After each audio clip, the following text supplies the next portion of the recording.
If you Google paradise, then this is the kind of image that appears. Does that look like paradise to you?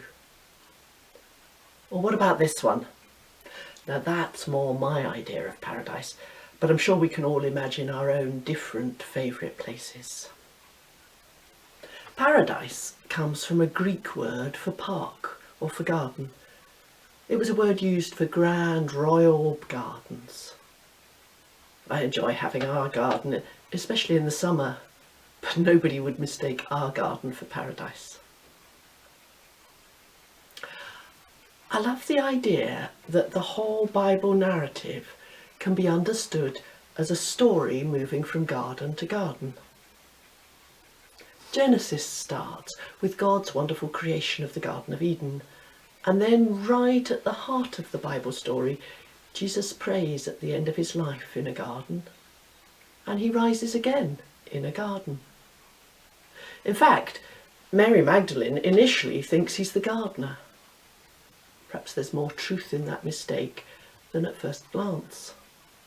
And finally, the book of Revelation ends the Bible with an image of another garden, a paradise with crystal clear river of water of life and the tree of life growing on either side.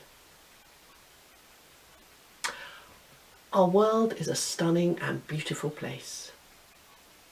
But unfortunately, we know too well that for all the loveliness, humans are responsible for an environmental crisis.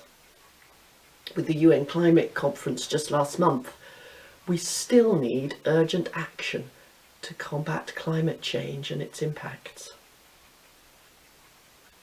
And so if the problem is climate change and environmental damage, where's the promise?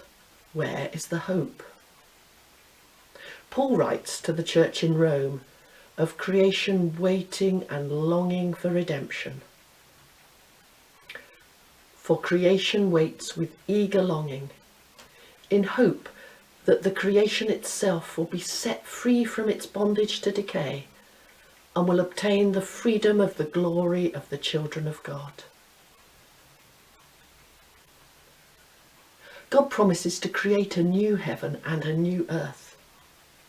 Isaiah tells of this, and the same message is repeated in Revelation. Then I saw a new heaven and a new earth, for the first heaven and the first earth had passed away. Somehow, God is going to sort out this mess we've got ourselves into. Somehow, that resurrection in the garden becomes resurrection hope for the garden of creation itself.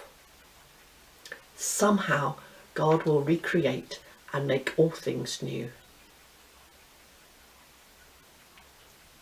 During COVID, many people have reflected on how much their time outside in nature has improved their well-being.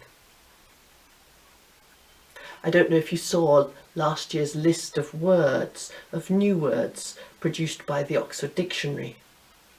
There were no surprises that coronavirus and lockdown had both been added.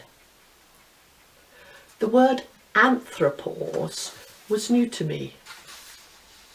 Anthropause describes the global slowdown in human activity due to the pandemic, and the benefits of this seem for wildlife. God's creation has benefited from this anthropause. And I wonder whether we should think of this as being a kind of Sabbath rest for the world around us.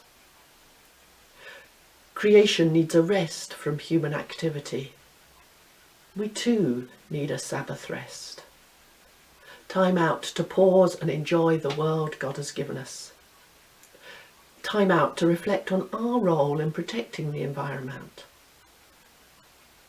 Time out to trust God for the future of his world.